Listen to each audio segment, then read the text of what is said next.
Hello again, my name is Jeff Farbman from the Wallace Center at Winrock International. Welcome to another National Good Food Network webinar.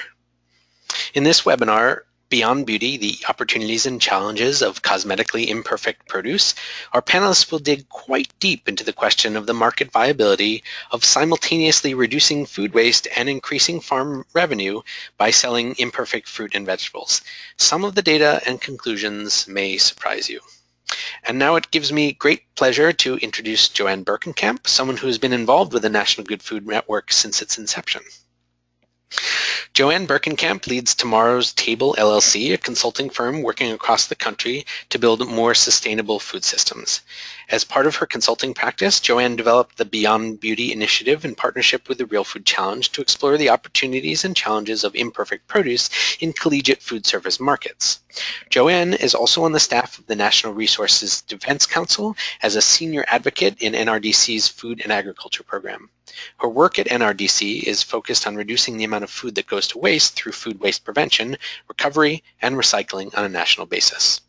oAnne has nearly 2 decades of experience working in regional food systems development, consumer education, policy advocacy, and food supply chain research and development. Her work has been featured on NPR, Today.com, the San Francisco Chronicle, Al Jazeera, and the Daily Beast. Based in Minneapolis, oAnne holds a master's degree in public policy from Harvard University. oAnne. Fantastic. Can you all hear me? Are we good to go? Yes. All right, good. Well, it's a pleasure to be with everyone. First, I just wanted to acknowledge that Jeff told me that we have several hundred people on this call, including people from every single state in the United States, as well as several people from Canada. And it's just great to see that there's so much interest in this topic, and I just want to thank all of you for being with us today. So first, I'm just going to begin with a few acknowledgements. This project, Beyond Beauty, is funded by the U.S. Department of Agriculture Agricultural Marketing Service Program through the Specialty Crop Block Grant Program in conjunction with the Minnesota Department of Agriculture. So we thank them for their financial support of this work. We're also doing the work in conjunction with the Real Food Challenge, and they're folks who are working across college campuses around the country to really improve the quality and regionality of food in collegiate food service environments. And when I started working on this issue of imperfect produce a couple of years ago, I thought about, how do we really look at the farm side as well as the demand side? Let's look at colleges as potential levers for expanding these markets. So it's been fantastic to partner with the Real Food Challenge, particularly Aneem Steele and Katie Blanchard. I've also worked very closely on the farm part of the research for Beyond Beauty with Terry Mennick. And Terry is a former extension educator at the University of Minnesota.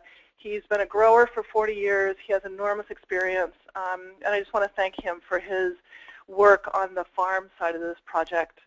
We also have the benefit of a wonderful national advisory team of folks ranging from farmers to chefs to food service management, as well as our farmers. So here's the core question that we looked at in the Beyond Beauty initiative. Relative to imperfect produce, and I'll define that in a moment, is there really a sweet spot where the sale of that product on a larger scale could work for growers, for distributors and fresh cut processors, and for food service users? And I think, for things to really work in the marketplace, it has to work for all the players in the supply chain. So the question for us was really, is there a sweet spot where all those pieces can work? So here's what we're doing. We started our research on the farm side of that equation. We surveyed a set of fruit and vegetable growers in Minnesota who grow for the fresh market, not for the freezing and canning market, but for fresh markets. 138 farmers here responded to that survey. And as just mentioned in the handouts, on your control panel, you can see the Beyond Beauty grower survey results. We issued those in May, and they reflect the results from the electronic survey. Then the second, more recent piece we've done is one-on-one interviews with about 16 growers who we selected in Minnesota. The other attachment is the results of those in-depth interviews. And we chose those farmers for folks who brought a lot of experience, folks who sell extensively into wholesale markets, including the type of markets that would be involved in college food service. And some of them also have very large direct market operations, like CSAs with many hundreds or a couple thousand members. So those are the types of farmers that we engaged in this interview process. Now moving on, in addition to the farm research, we have a couple other components of this project. One is to work with food service to really understand how this issue looks from their perspective. So we've partnered with Bon Appetit at 3 private colleges in Minnesota, Aramark, which provides food service at the University of Minnesota in the Twin Cities, and Sodexo at the University of Minnesota in Morris, which is a community in the western part of the state. So we've been in conversation with them as well as their produce and fresh cut distributors to really understand how it looks from all those different perspectives. And we'll be sharing the lessons from that piece of the research in 2016. And then lastly, there's also a piece related to learnings from the emergency food system, food pantries, food banks, processing hubs that serve the food, emergency food system. We'll be speaking with them on a national basis, also in sharing the results from that as well. So, cosmetically imperfect. I wanted to start off with the definitions because the definitions clearly matter quite a lot to the type of produce that we're talking about. So you can see on the screen here the definition that we're using. Fruits and vegetables grown for the fresh market that are fresh, undamaged, and suitable for human consumption, but too cosmetically imperfect to meet minimum industry accepted standards for cosmetic appearance. So it would be products that might be too large to meet those typical standards, too small, misshapen, miscolored. They might have superficial scarring, for instance, on squash or cucumbers, for instance. But we're really talking about product that is essentially a number 1 except for cosmetic attributes. We excluded product that is not fresh, that is damaged, or that has food safety problems. So I just want to be very clear that we're only talking about things that differ from a number 1 product in terms of cosmetic appearance. And then we also reference number 1s when we talk about product that met the standards that the growers we interviewed encounter with their larger wholesale buyers. And this is a little bit of a tricky point. At times we thought about, should we use grade A, should we use USDA grade A, or number 1 rather. And what we found is that for many of our growers, they're selling into commercial markets where their buyers have their own set of standards that may or may not correspond with USDA standards. So we were really trying to get at the products that our growers are typically unable to sell into those commercial markets based on the standards they encounter there due to cosmetic issues. So we're really talking about product that is number 1 in the sense that it meets the standards that growers encounter in those commercial markets, or cosmetically imperfect product that doesn't meet those standards due to cosmetic attributes. So today I'm going to talk a little bit about the farm-side research that we've done. So here are the components that I'm going to run through. First, the types and rates of cosmetic imperfection that we found among Minnesota growers for fresh fruits and vegetables, the causes of those imperfections, the current uses of those kinds of products among the growers that we've spoken with, grower interest in expanding markets for imperfect products and their concerns about that possibility, the crops that growers identified as having the best prospects as imperfects, and then where it really gets tricky is with these questions around the interplay between imperfects and those number 1 products that are currently what predominates in the marketplace, and how the potential expansion of markets for imperfects might impact the market for number 1s.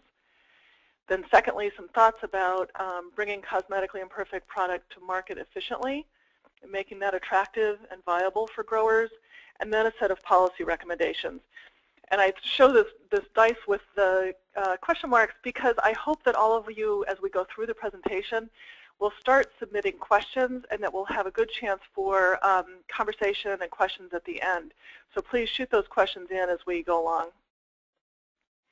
So briefly, our context here in Minnesota, we're a northern climate. We do have quite diversified vegetable production, from asparagus to zucchini. On the fruit side, we have a lot of apple production. We have melons. There is some berry production, but it's pretty small. But lots of vegetables, apples and melons that predominate here. And then we have a range of farm sizes from quite small. The high end of the spectrum for us would be over 1,000 acres of fresh fruit and vegetable production. And then, as is true in many parts of the country, hand harvesting definitely predominates. The exceptions would be mechanical harvesting of green beans, sweet corn, and some root crops. And the hand harvesting issue is important because it has some implications for the logistics of getting imperfect product out of the field and into market. So in terms of the rate of imperfection that we see here in Minnesota, in our electronic survey, we generally found that for most growers, they reported rates of imperfection kind of up to 20%. That was pretty common. Sometimes they were experiencing 30% or more imperfection in their production. That was typically happening in bad years where we had particularly problematic weather. We saw the highest rates of imperfection for crops like apples, tomatoes, peppers, potatoes, carrots, parsnips, cauliflower, and cantaloupe. So those were the areas where we saw the highest rates of imperfection. That said, most of our growers indicate that they're not keeping formal records of their imperfect product. And one exception to that would be we found with people who are growing in hoop houses, they often have very explicit records of the product that they're not able to market and the reasons why they're not able to market it. And many of the hoop house growers do have some pretty clear records about their rates of imperfection, but that we found was generally quite uncommon for field production. And that raises for me some questions about whether there might be some tendency to underestimate those figures. We really don't know, but it remains something of an outstanding question. So in terms of the types of imperfections that we saw, the most common that our farmers were reporting to us were either over or undersized product that was misshapen, superficial scarring, or uneven coloration on the surface of the product, like miscolored peppers would be an example of that. There were also some outliers like double-hearted onions or sun-damaged cauliflower that can turn a little yellow on the surface. But largely we were talking about over-undersizing, misshapen, and superficial scarring. So when we look at the causes of that imperfection with our farmers in Minnesota, what we found was that weather was the predominant cause that people identified. And the weather issues really fell into two camps. You know, we've had a lot of major events that are weather related, as other parts of the country have. Droughts, 2011 and 12 were quite severe. I think we've had 4 500-year floods in different parts of the state of Minnesota in the last 10 years.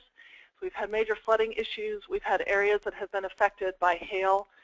This photograph is a picture up in the Red River Valley, which is the border between Minnesota and North Dakota. A number of years ago, there was major flooding there. So we've had some very dramatic events. But often with imperfection, you're talking about less dramatic circumstances. So for instance, we've had a number of years where we've had very late springs and early falls. And in those situations, growers may not be able to plant at the normal time. They're planting late. Product may not have time to mature fully, and so you may end up, for instance, with more product that is undersized. We've also had a number of years when we've had very wet springs and then essentially go into drought.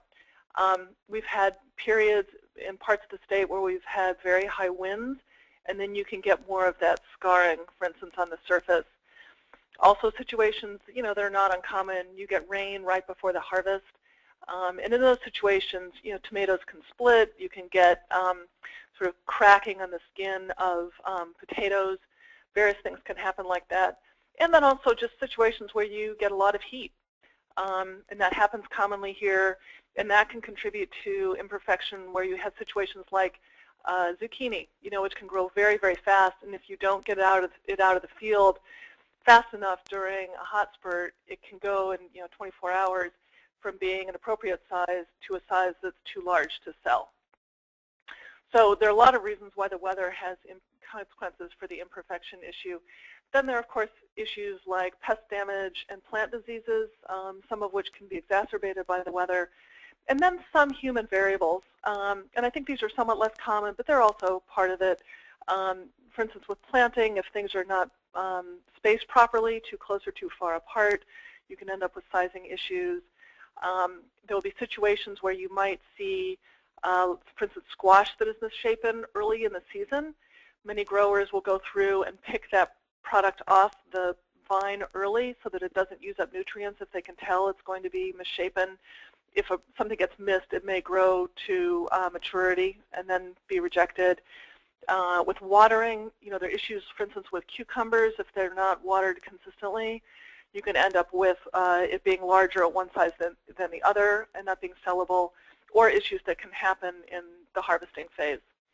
So that's to say there are lots of reasons. The other thing I just wanted to flag is, imperfection just happens, right? And it's just a part of farming. It's there. There are things that folks can do, like working in hoop houses to protect from the elements and from pest damage, but there always will be imperfection that just happens as a part of the growing process. So in terms of the current uses of cosmetically imperfect product, what we heard and saw in our survey process with growers here in Minnesota was that about 75% of the imperfect product that was grown by these growers is either plowed under, composted, or used as animal feed. So most of it is not making it off the farm, or it's heading into animal feed on a neighboring farm. The balance then is typically sold or donated, and it's quite common for producers then to use some of their extra production at home. But the portion that's sold or donated is roughly, in general, it looks like around 25%. So when you look at that subset that is sold or donated, among our farmers, we typically found that those who are selling it into commercial channels were selling less than 10% of their cosmetically imperfect product into those commercial channels. The most common items that were being sold were chopper peppers that might be misshapen, folded. There's a well-established market for those chopper peppers among fresh cut processors. Similarly, things like large squash, large cabbage, those are often going into fresh cut processing, and that system is quite well established. I'm often asked, can't growers just get the product frozen or canned? And our experience here in our region is that there's a lot of very large-scale freezing and canning that happens through Green Giant and Seneca and other major processors, but that processing capacity is very highly consolidated. The product is grown under contract using very specific seed varieties for the processing market and so forth. And so growers who are growing for the fresh market really typically do not have access to those large-scale freezing and canning markets. And we also have a real lack, unfortunately, of mid-size value-added processing in Minnesota. So there are not a whole lot of channels here for folks to sell that imperfect product. And there are a number of smaller initiatives that are beginning here in Minnesota, which is encouraging, and we'll see how those go as possible outlets for that product. Among the farmers that we spoke with who are doing a lot of direct marketing, many of them do sell their imperfects through those direct market channels, particularly CSAs and farmers markets. But even for those who are focusing on direct marketing, in our survey, we were told that typically they're selling less than 20% of their imperfects through those direct channels. So it looks like there's a lot of product out there that's being grown and yet does not have a market. And then lastly, many, many of our growers here do donate to their local food pantries. So when we look at barriers to market, in our survey work, we found that the lack of an attractive market was the most commonly identified barrier to finding a use for those imperfects. 66% of the respondents in the survey identified the lack of an attractive market as either a moderate or a major barrier. The cost of labor is also a factor. That was a moderate or major barrier for 56% of our respondents. Being too busy at the harvest time was also a significant issue. I think that's primarily a challenge among our smaller growers, where they're putting in a lot of that personal labor and relying less on farm laborers who are hired. And then the lack of labor was the least commonly identified, which was a little bit of a surprise to us. We did hear a lot in our interviews about the challenges of obtaining farm labor for their farming operations in general, but less so relative to imperfects themselves, in part because folks have the labor in place to do the bulk of their work, and there's relatively less labor that would be associated with bringing those imperfects to market. Okay, so when we look at grower interest in having a market for seconds, it was really interesting. We found that about 30% of the growers in our survey said that they were very interested. 52% said that they were moderately interested. So that's more than 80% who expressed interest in this. About 14% said they already have sufficient markets for their imperfects, and about 5% said they were not interested in selling imperfects. So it was interesting to me that only 5% really are not interested in this. In general, I think farmers are quite interested in figuring out how to generate revenue, given that they've already put in the costs, many of the costs, not all of them, but many of the costs of growing this product.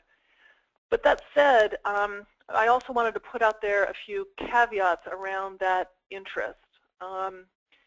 First, what we were hearing in our interview was that growers were mainly viewing the sale of imperfects as like gravy. It was like icing on the cake. It was something that might help them shift from an unprofitable year to a profitable year. It might add a little bit to their income, but for most it was not viewed as a core part of their business model. And I think here, at least, that really reflects the fact that there have been so few market channels for that product. And so those imperfects are generally viewed as kind of what happens, and it's not woven into their business model. The other thing I want to say about the interest in imperfects, and I would encourage any of you who are thinking about surveying farmers in your area to really try to get at this. When we asked growers about their interest, it was essentially on the assumption that all else remains equal out there in the marketplace. And that's the basis on which folks are interested, assuming their sales of number ones are unaffected and imperfects would give them supplemental income. I'm going to talk a little bit later in the presentation about whether, in fact, all else does stay equal and what some of the implications for these, for number one product might be if the market for number twos or imperfects was to expand. So quickly on a few market trends that we heard from our growers. We heard a lot about rising buyer expectations, particularly among large wholesale commercial buyers who in many cases are not using USDA standards and have put in place their own standards, which are typically different and higher. We also heard about rising expectations among consumers. And I think among folks who sell through CSAs, they were the ones who typically were most likely to say, our folks are okay with their little imperfection. Folks who garden themselves understand imperfection. But even at farmers markets, we heard many growers saying, we have a tougher time selling imperfect product, and particularly that even, farmers market shoppers may really have very, very limited understanding of why products might be imperfect. So I think it really signals the need for more education with consumers at all levels of the supply chain. We also heard about more and more competition with imperfect or with imported product that's grown in hoop houses and greenhouses that really is perfect. And that's more and more of a challenge as that product becomes more prevalent and is imported from Mexico and Canada and elsewhere. And then growers also really often mention that they see a real contradiction between interest in the market for more sustainably grown product and the desire for cosmetic perfection. And I really heard some tensions between, do you want it to look perfect, or do you want us to be using fewer inputs? And some of the growers really expressed pretty strongly that they feel a little bit caught in the vice, that their sustainability standards are rising, and yet growers or buyers' understanding about the imperfections that can be associated with that hasn't moved along in sync. So there's definitely a tension there. So we talked with growers about what crops they thought might have the best prospects from a production perspective. And later in the research, we'll talk with cut fruit processors, with food service folks about what products they think have the greatest viability. But here, we were just talking with the growers about their perspective on what makes most sense. And they really talked about a number of attributes that they would look for, the types of imperfections that they experience most commonly, harvesting practices and how that affects the viability of getting that product to market, post-harvest handling requirements, and this need to sort that product, how sorted it needs to be or how roughly sorted it can be when it gets to market, the scale and predictability of the potential supply, and obviously the weather is a real factor there. It can be hard to predict, the perishability of the product, and it's quite clear that items that are highly perishable are tougher to make work with imperfects, and then the existing markets that they already have. So some of those products, like chopper peppers, that's a well-established market already. So when we looked at what crops seem to have the strongest perspective or prospects from a grower perspective, we identified the ones that are here at the top in green: tomatoes, cucumbers, apples, zucchini, summer squash, watermelon, potatoes, cauliflower, hard squash, pie pumpkins, and then miscolored peppers. And I just wanted to point out, there is that well-established market for chopper peppers that just may be misshapen, but our growers often talked about the fact that if the pepper is misshapen, or if it's miscolored rather, and it has a little bit of red or yellow on that green pepper, it becomes essentially unsellable. So those are the kinds of products that they felt had the strongest prospects. You can see in the moderate category in yellow, there were some that were kind of on the B list, but still seem to have some opportunities. And then the ones that we identified as not viable, you can see on the bottom. And the primary reasons were either perishability, particularly for things like salad greens and berries, or high labor requirements for harvesting of those products, or for some of the others, it was really an issue in our region about having a fairly limited supply of imperfect product. And of course, that may vary in other parts of the country where you've got a larger supply of some of these products available. So I wanted to turn to this question about the interplay with number one product. So this is this question about how could the development of markets for imperfects impact the market for the real bread and butter for most farms. So as we talked a little more deeply with our growers, what we really heard was that maintaining the price and the volume for their sales of number one is paramount to them. That's what pays the mortgage. It's the core of their business model. That is essential. So it's really something to be considered is how would an expanded market and more acceptance of number twos or imperfect product affect the market for number ones? As I mentioned earlier, our growers really view the sale of imperfects as supplemental income, right? So they would be looking for new markets that would expand upon their existing markets, that would give them some additional income without having a negative effect on their current sales of number ones in the markets that they have. Now, the key to this, for me, one major outstanding question is whether you could have a dynamic where you could cannibalize the sale of number ones if imperfect product became more acceptable. So what I mean by that is if you had a market where, for instance, product is going to be pre-cut, where it doesn't need to look perfect like you'd have on the grocery store shelf, right, where it's going to be pre-cut.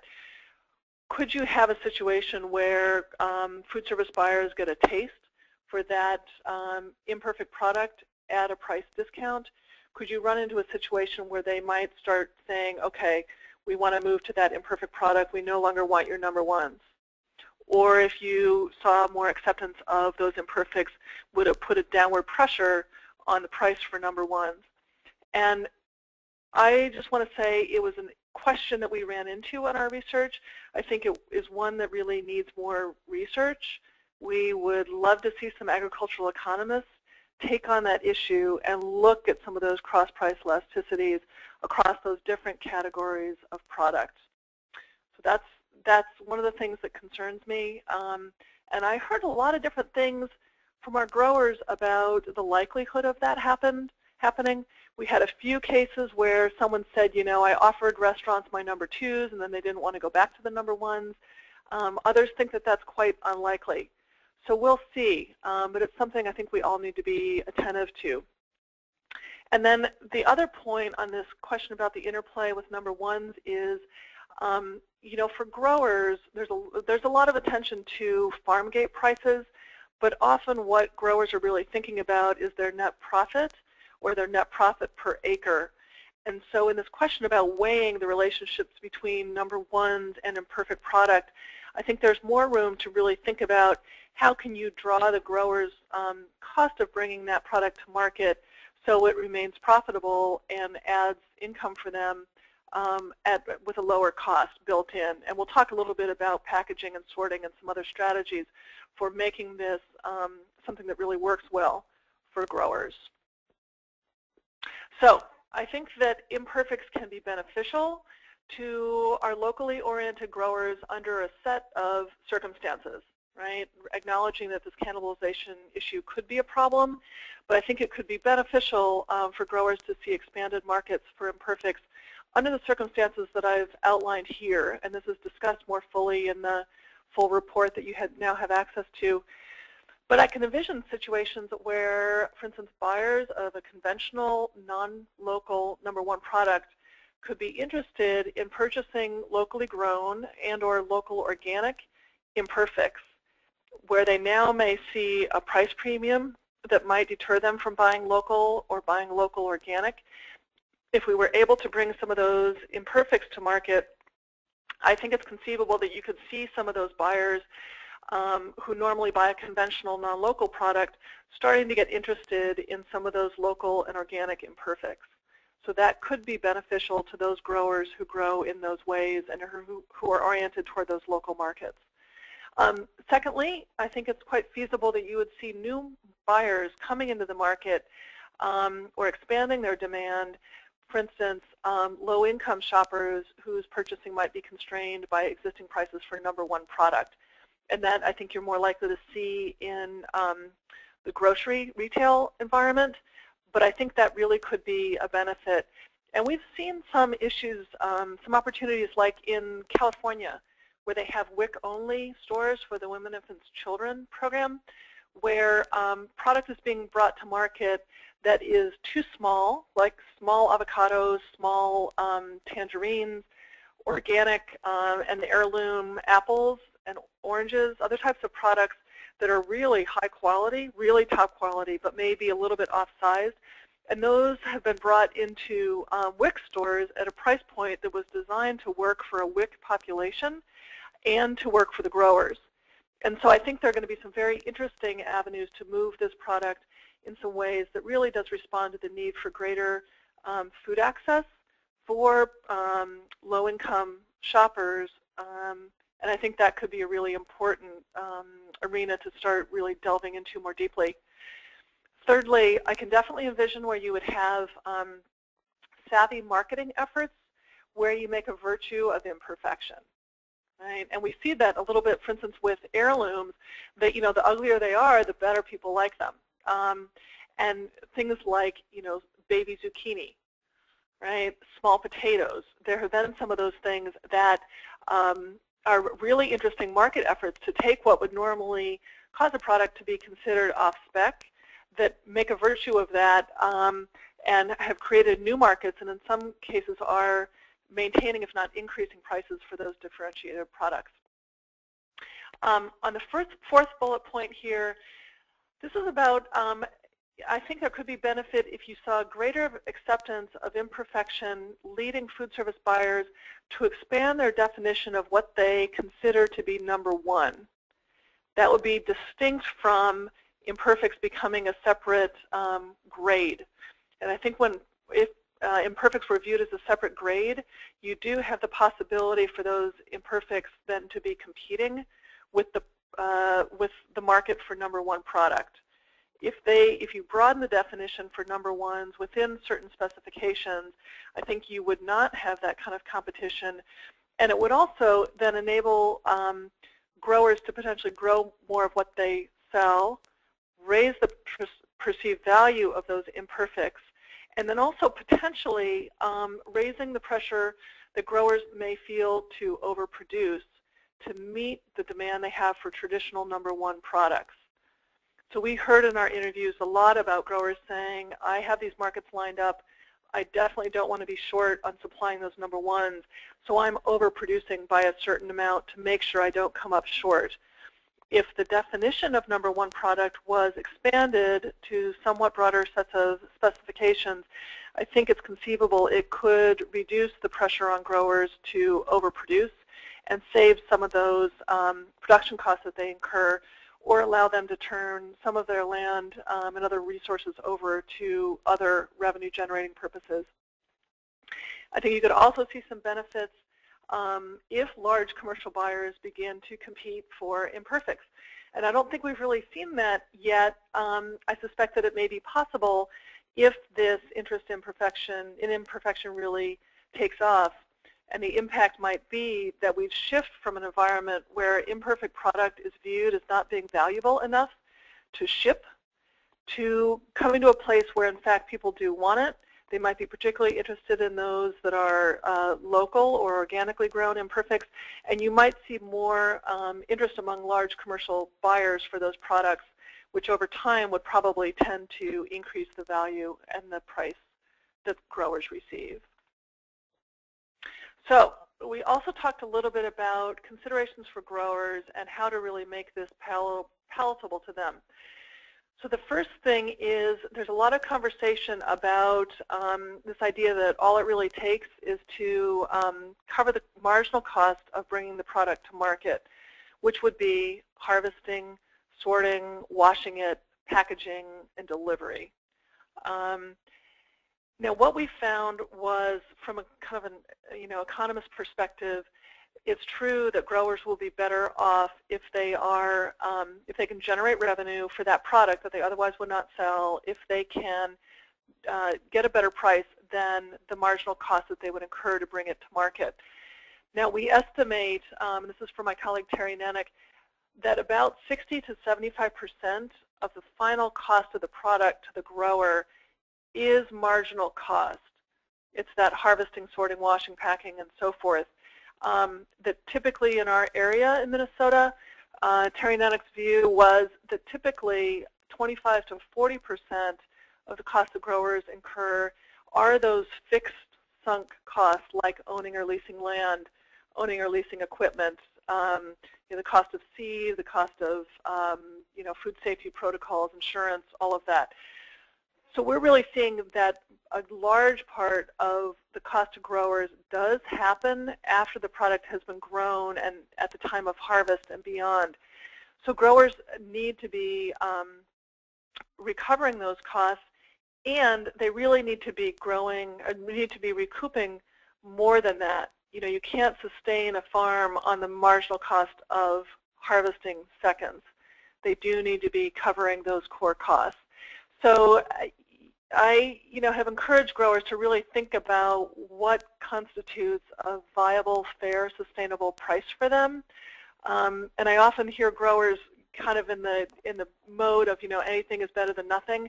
And I hope that folks will really think seriously about what a fair price for that product is, particularly if you see products that perform to the same culinary and processing quality as number one products. And later in this research, we'll be working to identify where those products really can perform at that level. I think there will be quite a few of them. And in those cases where the product performs the same, you know, the pricing really should reflect that quality. So another consideration for growers is clearly price and volume. For most, you know, small volumes of seconds may not be viewed as worth their time. You know, at harvest, they're busy. They're focused on secured markets. They're focused on their #1 products. So they're going to want to see a significant volume to make it worth the effort to deal with an additional product stream. They'll also have questions about whether these new markets will add new markets and new revenues, or whether it will supplant existing ones. So that's really important. And then another key factor is this question about availability of labor at harvest time. And for some, that's not going to be an issue. In years where they have a bumper crop of #1s, typically, or where they're short on labor for some reason, they will typically put the labor that they have available into #1 product. So that also tells you something about what's needed to make the sale of that product attractive for growers, so that they can put that labor time into it. So in terms of potential efficiencies, there are a number of things that would be helpful to growers in making this market attractive and viable for them. The first would be flexible and responsive buyers. Imperfects are a little different than #1s, where you can typically predict the supply. It's harder with #2s or imperfect product because they're driven so much by the weather. So you need buyers who can be quite responsive to what becomes available on fairly short notice. And as we know, that's a subset of buyers. That's not going to be everyone.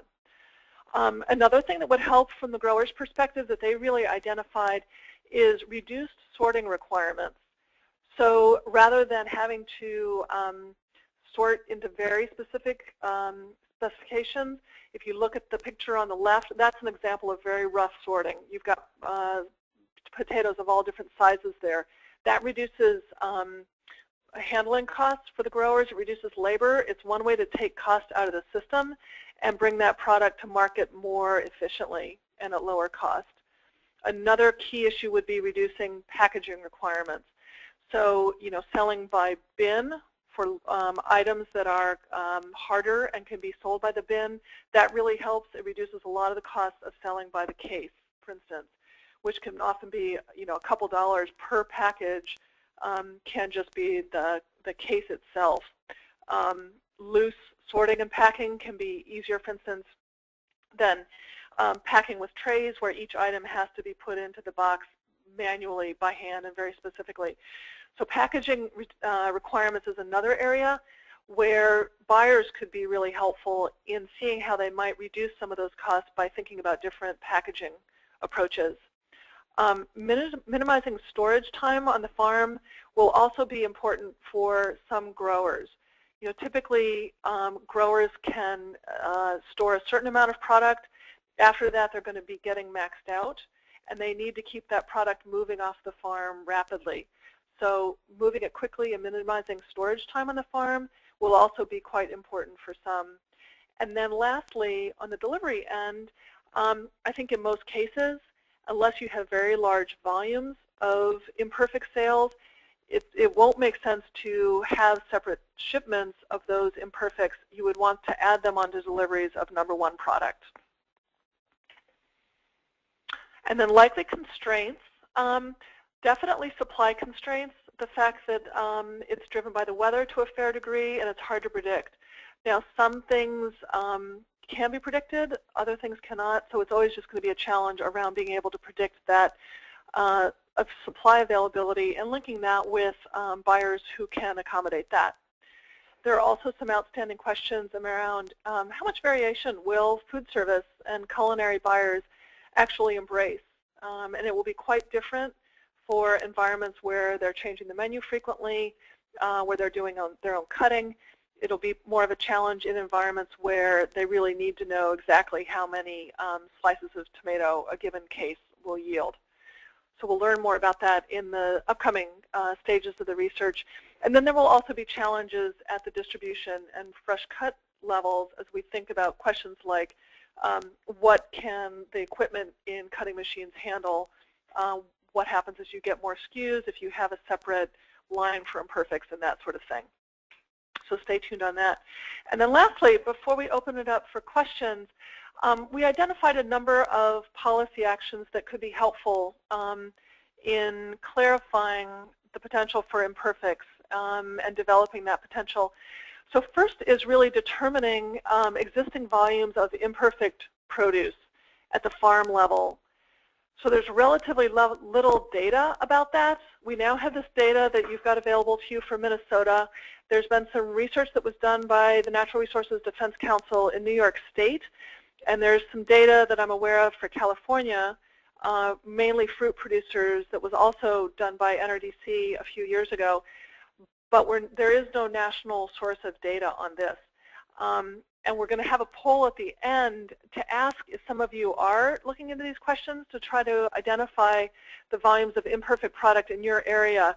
We would love to know that. And we're also hopeful that there could be some action around doing that kind of research on a national basis so that it would really be consistent and additive across different geographic regions.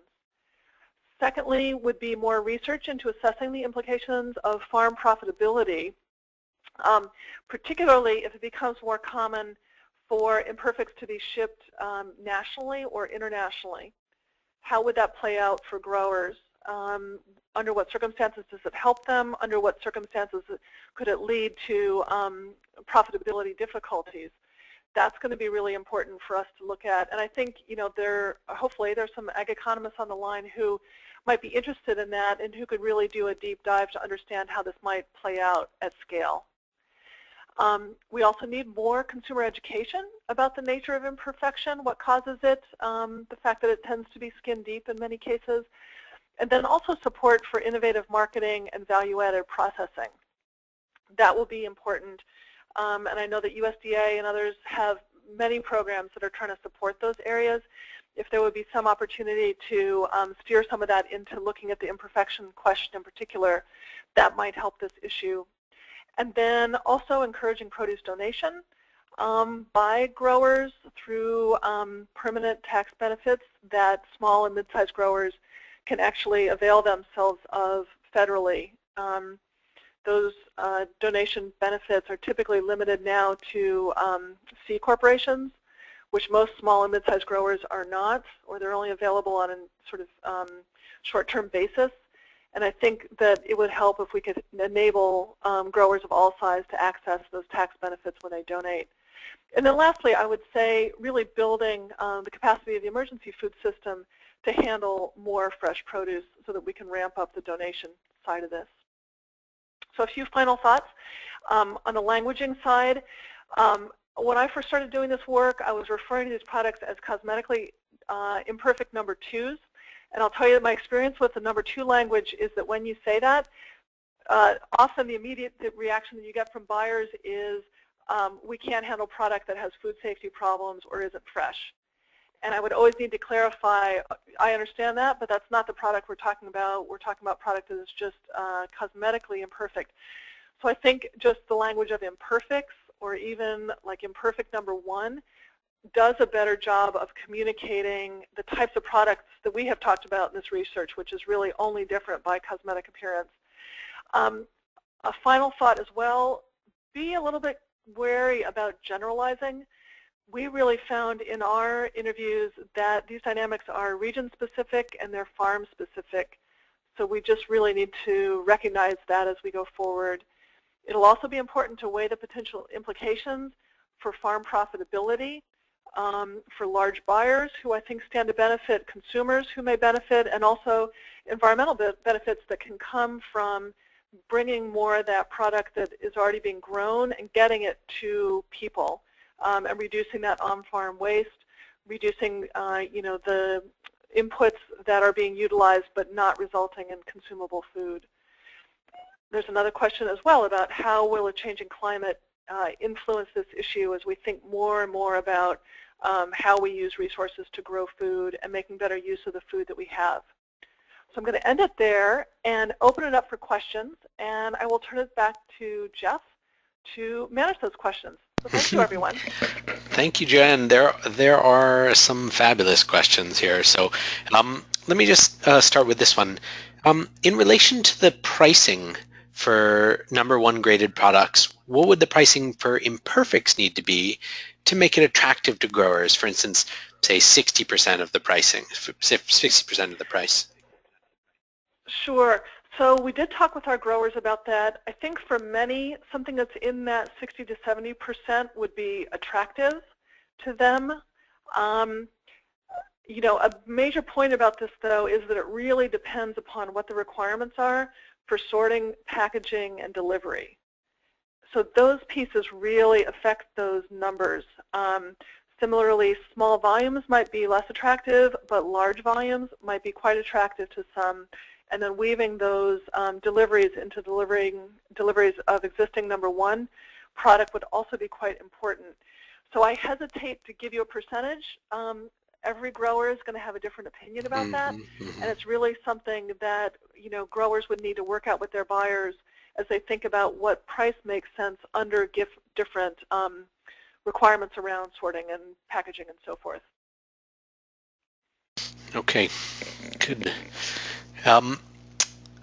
Bram asks, could a portion of the sorting be handled by the buyer after delivery in order to reduce labor costs for the grower and thus the purchase price for the buyer? In other words, reduce the service that the grower is paid for?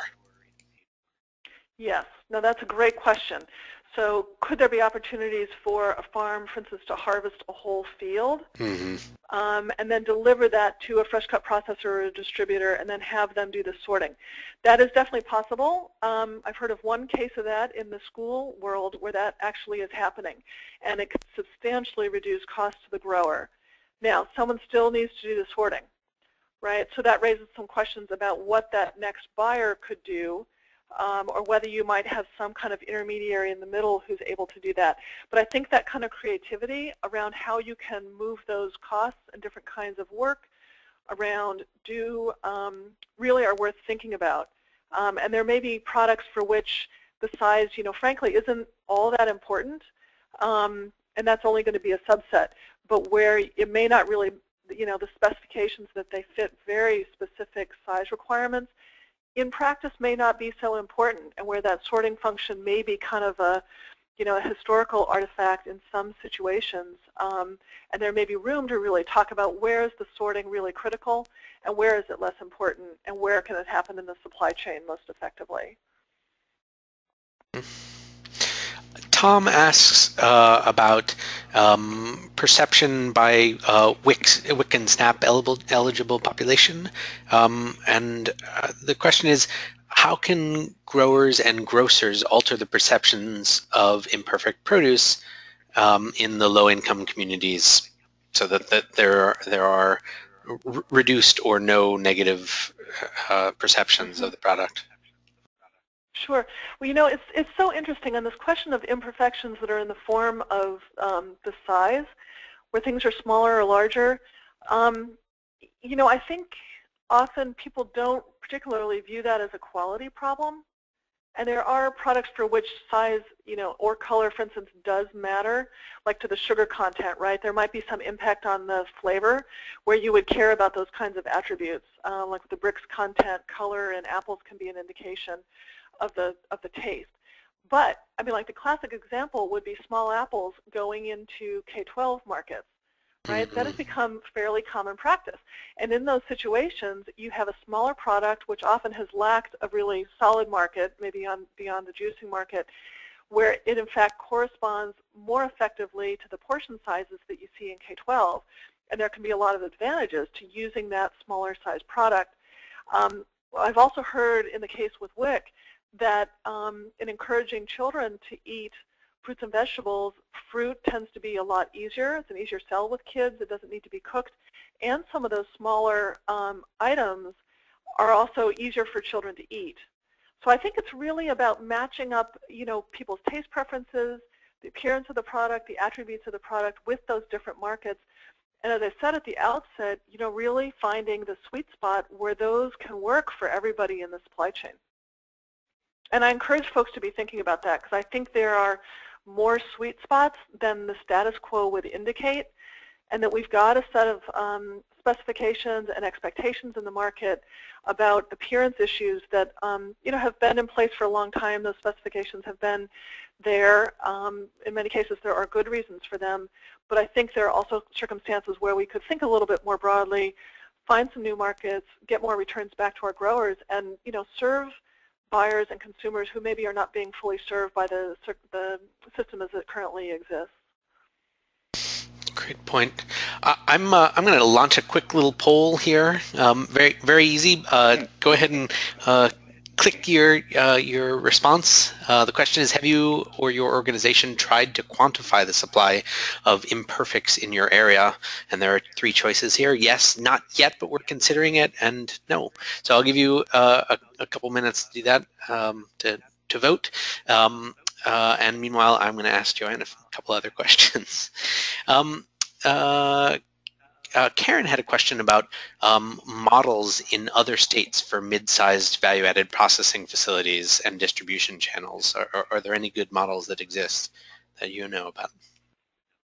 Sure. Well, it seems like the Wallace Center is like Food Hub Central. So, Jeff, I think you probably have a longer answer to that. I don't know if you want to get into that now, but yeah, I see a lot of examples in the Food Hub world of folks trying to do processing of various sorts on a smaller scale. And I think, as we all know, it's challenging. It is really challenging to do it due to the economies of scale around the cost of processing equipment and food safety issues and so forth. So I think it's not easy, but it's a really important line of inquiry. And we're seeing folks like DC Central Kitchen in the Washington, D.C. area who are buying imperfects from produce markets at auction and direct from farmers, bringing that product in and processing it. It's getting pre-cut, it's getting processed into sauces and various sorts of things.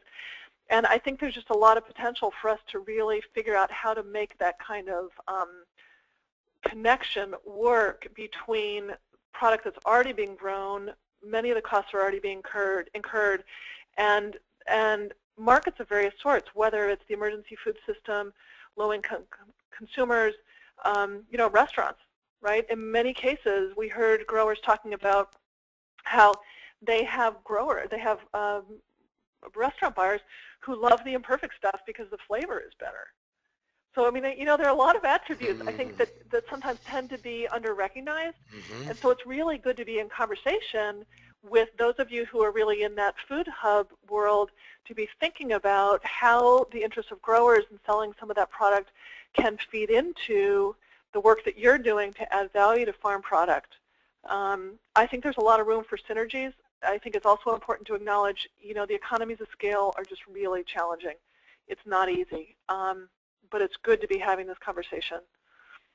So as you are beginning to talk to the buyer side, give people a sense of your thoughts as how a price negotiation would work between a farmer of substantial enough size with a buyer.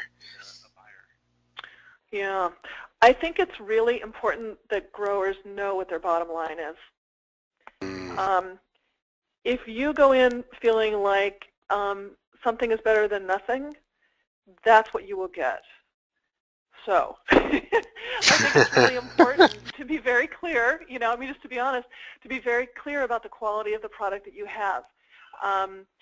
And similarly, it's interesting on the food service side, there are markets where folks have been using imperfect product, for years. That's already standard practice for them. They recognize the quality, and they're willing to pay for that quality. There are going to be circumstances where you're going to have product that has a lower yield because of the imperfection. And that's important to acknowledge. And that's where you need to get into conversation with those buyers to really understand that, to understand what kind of imperfection is okay and what kind of imperfection is not okay, and to really have some very clear agreement about the specifications for that product. That's really critical. And it's important for the, for the buyers to know and to articulate what needs they have, and for the farmers to be clear about what those standards are and to recognize what they can and can't do and what works for them. So it really does need to be a negotiation, and I think part of the key to this is really sort of coming together where you've got that opportunity to understand each other, and as I said at the beginning, to really find that sweet spot. And things like photographs of what kinds of imperfections are okay and not okay can be a great way to convey, as you train your people to sort a little bit differently for those products, here's what to look for, right? That can be really effective in addition to written specifications to articulate what those boundaries should be. Great. So I've closed the poll, and here are the results. 14% of respondents said yes, we have tried to quantify the supply of imperfects, and another 27% are considering doing it, which is great.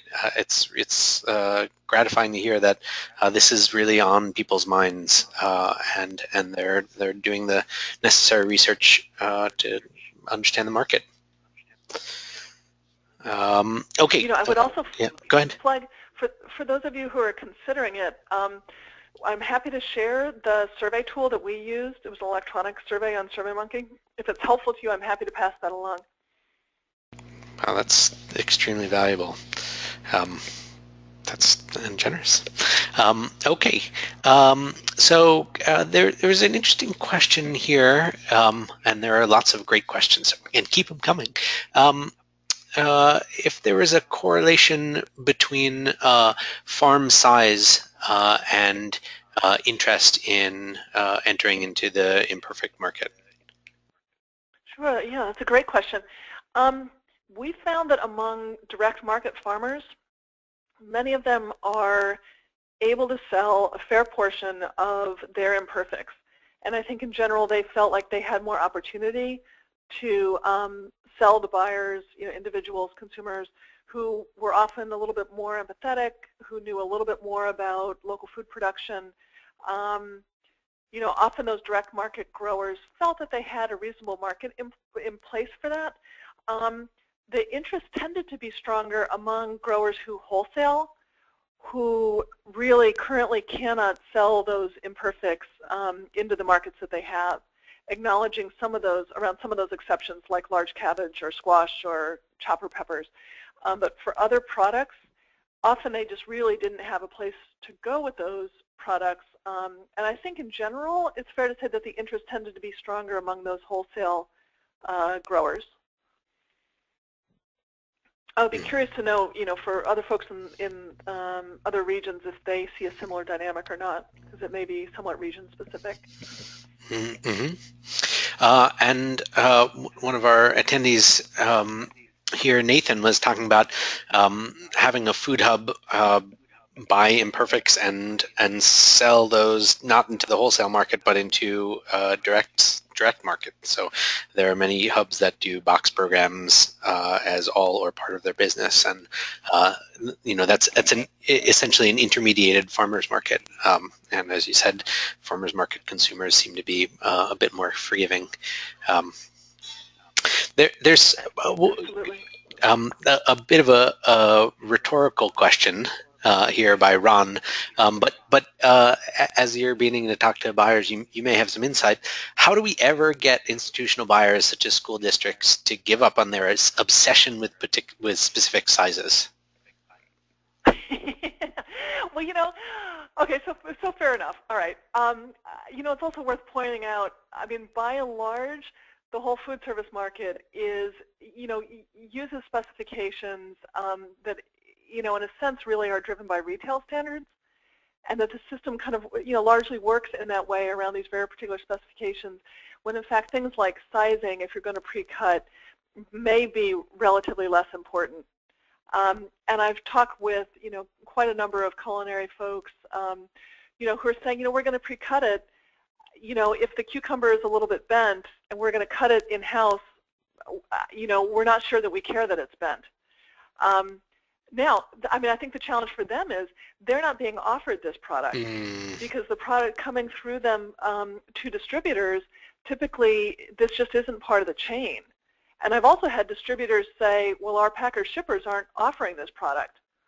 I've never been offered these kinds of products. It's just not what we do. That's not part of the dialogue. So it's interesting as I've kind of woven my way back through the supply chain on this to see that, part of this really is about communications. So, for schools that might be interested in tapping into new products, seeing if they can realize some cost savings, looking at some of these off-spec products, I think is a really worthwhile set of questions. Now, what they may hear is, our distributor doesn't offer that. At that point, you may want to get into a conversation about, well, could you talk to some of your local growers about making that product available? And that really is about communication and coordination and volume and cost and having a reliable market and, similar issues to those that we all encounter every day. But I think there actually is a lot of potential, but it's going to take someone in the middle, I think, to catalyze it. I think it's not going to happen on its own. Well, there's the charge for food hubs right there. Exactly. Okay. Go ahead.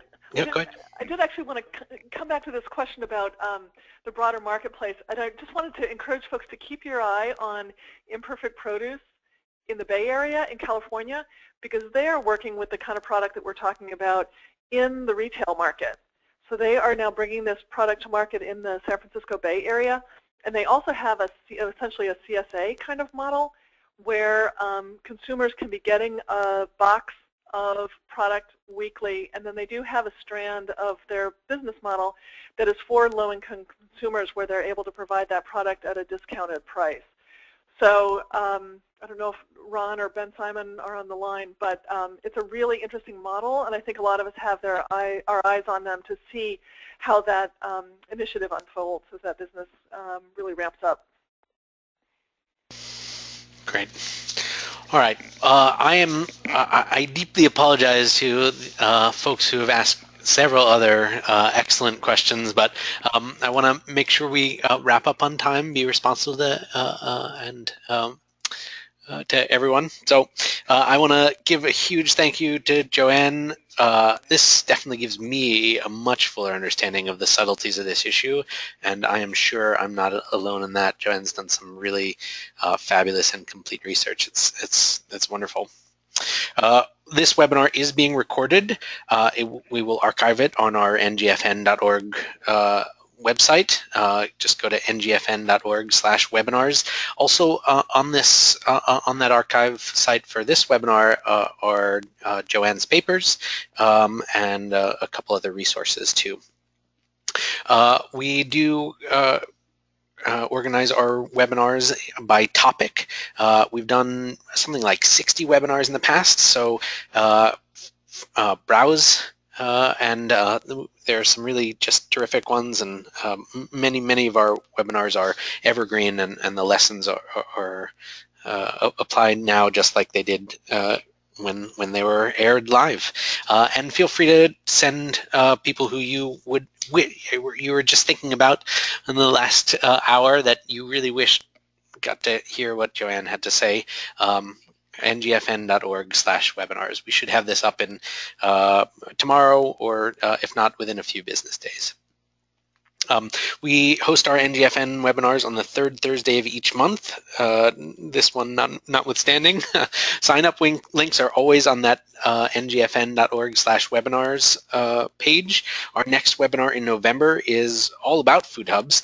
We're pleased to host the researchers at Michigan State University to present alongside Wallace Center the findings of the latest National Food Hub Survey. If you want to know the state-of-the-art of food hubs in the U.S., you should not miss this webinar. I have been reading some of the results, and without giving too much away, food hubs are creating some astounding beneficial change across the country, so please join us. I did mention at the top of the webinar that we are having our National Food Hub Conference in Atlanta, March 30th to April 1st, but just in case you came a little bit late, please join us. Tickets will go on sale in approximately a month, but make sure you save the dates. You can find us on YouTube, on Twitter, ngfn.org. The Wallace Center is at wallacecenter.org, and we are also on Facebook. Come like us. If you search for Wallace Center at Windrock International, you will find us. And if you haven't already, sign up for our email updates. You can just fill out that question in the post-webinar survey that should pop right up. And also on that survey is a way to sign up for, automatically sign up for next month's webinar. Thank you for your time. Do fill out that survey. It really helps us to report to our funders and improve our service to you. So thank you. This concludes the webinar.